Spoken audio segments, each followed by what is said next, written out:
Farewell to a dream. They killed the Mriya. It seems that we should not cry about airplanes now, when cities are being crushed, houses destroyed, people maimed. And yet, during the fighting in Gostomel, where the runway changed hands, the Mriya came under fire. It is frightening to imagine the engineering marvel, a huge good-natured giant with 6 engines, whose body is torn by bombs and shot through by shells. Mutilated, the Mriya now stands in the hangar at the airfield. It was the only Mriya that flew.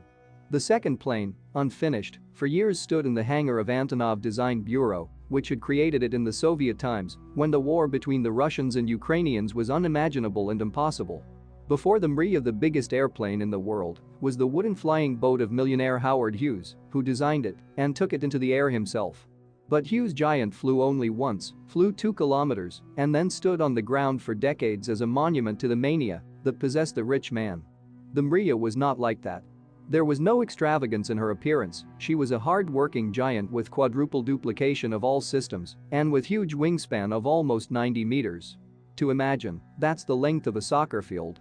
The largest airplane in the history of aviation, it could lift 250 tons of cargo.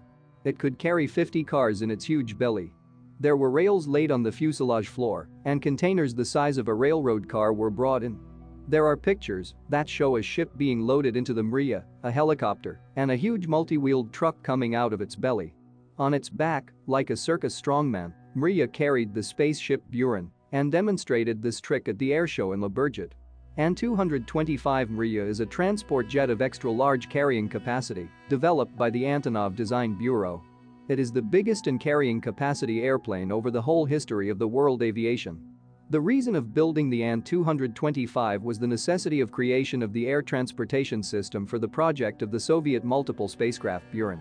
The main purpose of the aircraft within the framework of this project was transportation of various components of the launch vehicle and spacecraft from the place of production and assembly to the launch site. The airplane exists in a single copy. The aircraft was designed in the USSR and built in 1988 at the Kiev mechanical plant. The aircraft was capable of transportation of general-purpose cargo with a total weight of up to 250 tons, intracontinental non-stop transportation of cargoes with a weight of 180 to 200 tons, intercontinental transportation of cargoes up to 150 t in weight, transportation of heavy large-size mono-cargoes weighing up to 200 t outside on the fuselage. The airplane was the base for creating aerospace systems. The aircraft had a roomy cargo cockpit that allowed for the transportation of various cargoes inside the fuselage, e.g., 16 10-ton universal aviation containers UAC-10, 50 cars, mono cargo up to 200 tons, turbines, generators, dump trucks, Bellas, Komatsu, Euclid and the like. For the first time it took off to the sky in December 21, 1988 from the factory airfield of Antonov Development and Design Bureau. The flight lasted an hour and a half. After the collapse of the USSR, the only flying copy of the plane stopped flying in 1994. The engines and other equipment were removed from it for use in the Russlands. However, by the 2000s, there was a demand for it, and it was restored by Ukrainian enterprises. Also, the airliner underwent modifications to meet the standards of civil aviation aircraft. On May 23, 2001, type certificates were issued for the An-225 Mriya, which allowed to start commercial use of the aircraft as a cargo carrier. Currently, the An-225 is registered in Ukraine and performed commercial cargo operations as part of Antonov Airlines, the air transportation division of Antonov Design Bureau. The An-225 was the heaviest freighter ever put into the air. The only aircraft superior to the An-225 in wingspan is the Hughes H-4 Hercules, which belongs to the class of flying boats and has flown only once in 1947. The Mriya aircraft set a number of world records for takeoff weight and payload. On March 22, 1989, the An-225 made a flight with a cargo of 156.3 tons, in which 110 world aviation records were simultaneously broken. In August 2009, the plane was entered into the Guinness Book of World Records for transportation of the biggest cargo in aviation history with the total weight of 187.6 tons. It was a 174-ton generator, which was transported together with a special frame from Frankfurt to Yerevan for the new Armenian power plant. On June 10, 2010, the longest cargo in the history of air transportation was transported, 2 blades of a wind turbine 42.1 meters long each. In total, this aircraft is the holder of about 250 world records. The second specimen of the An-225 is about 70% ready. It was planned to be completed at the Antonov plant if funding was available. On August 30, 2016, the Chinese company Aerospace Industry Corporation of China, AICC, and the Ukrainian state enterprise Antonov signed a letter of intent which provides for the completion and modernization of the second instance of the An-225 with the subsequent transfer of it to China, along with documentation and drawings. However, in December 2017, the media reported that the Chinese authorities had lost interest in the aircraft, as most airports in the world are unable to accept aircraft of such weight and size. After the collapse of the Soviet Union, no one needed the plane, just as no one needed universities, factories, or people. But then, little by little, the Antonov Design Bureau and the Ukrainian aircraft industry brought the giant back to life. Mriya was flying and carrying oversized huge cargoes. It was flying from Ukraine to Australia, from Ukraine to Brazil, from Ukraine to Asia and Europe. There was demand for Mriya flights in the global air services market. At the beginning of February, the Mriya carried cargo from Tianjin, China to Denmark and then returned from Denmark to its home airfield in Gostomel for repairs. The engines were removed from its wings, 6 powerful modular turbojet D-18Ts created in Zaporozhye. For a huge plane, a huge engine, the diameter of the D-18T is 2.3 meters. Mriya was standing without engines and therefore, when it started, could not fly away. The other huge Antonov Design Bureau planes, the Ruslans, took off like birds, frightened by the approaching howl of demons and the rumble of fighting, and flew away. At the end of January and beginning of February, they were filming one by one and flying off to Malaysia, Kyrgyzstan, and Europe.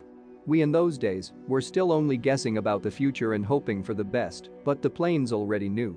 The Mriya, huge and clumsy on the ground, hardly touching the concrete with its mighty belly, remained. During the last days there were different rumors about the destiny of Mriya. Hundreds, thousands of people all over the world were worried about her. Dmytro Antonov, the pilot who flies the Mriya, at first wrote that the plane survived, but then that it died. The Mriya's demise, which means dream, was confirmed by Ukroboronprom. There is no more a huge good-natured plane with blue and yellow stripes on the thick fuselage, with the wings beveled back, under which the engines hung in a clear row. In the bloody mess that was going on at Gostomel, the plane could not have survived. Hundreds of barrels were fired at an airplane that had never carried and could never carry bombs, had never threatened anyone, had no missile hangars on its wings, had no bomb hatch, was designed for peaceful work. Those who bemoan the Soviet Union and rave about its rebirth through blood and fire have destroyed one of its major achievements. Dmytro Antonov, commander of the Mriya aircraft, has a YouTube channel where he talked about the plane month after month. The unique footage of the aircraft's work and flights has remained forever. This plane is such a giant that no matter how fast it flies, it still seems smooth and unhurried. The good power is its character. In one of the videos we hear the voice of the commander of the aircraft saying the famous Gagarin's word, but in Ukrainian, "Let's go." We see the mesmerizing night run through the framed runway lights. We hear the voice counting down the speed, the engineer's message of nominal mode. We see the nose slowly rise into the night sky and the giant flies. It was a global plane.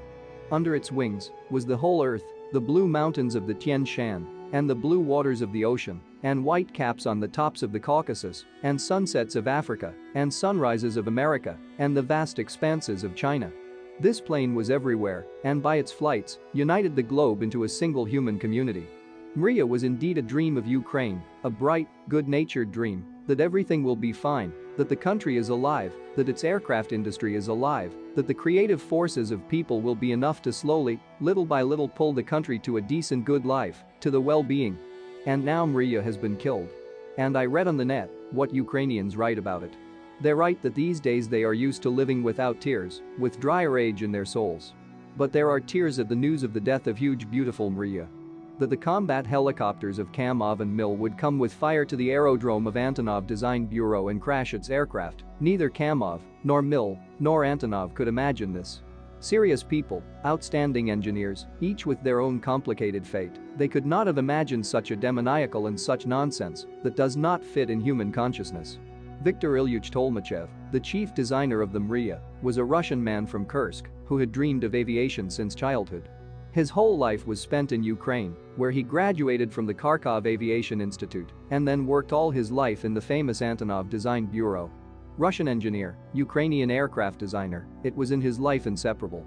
But now the Mriya is dead, and Russians and Ukrainians are enemies. If you were interested, thank the author by putting a like. And also do not forget to subscribe so as not to miss the outputs of even more interesting videos of my channel. Turn on notifications by clicking on the bell and share this video with your friends.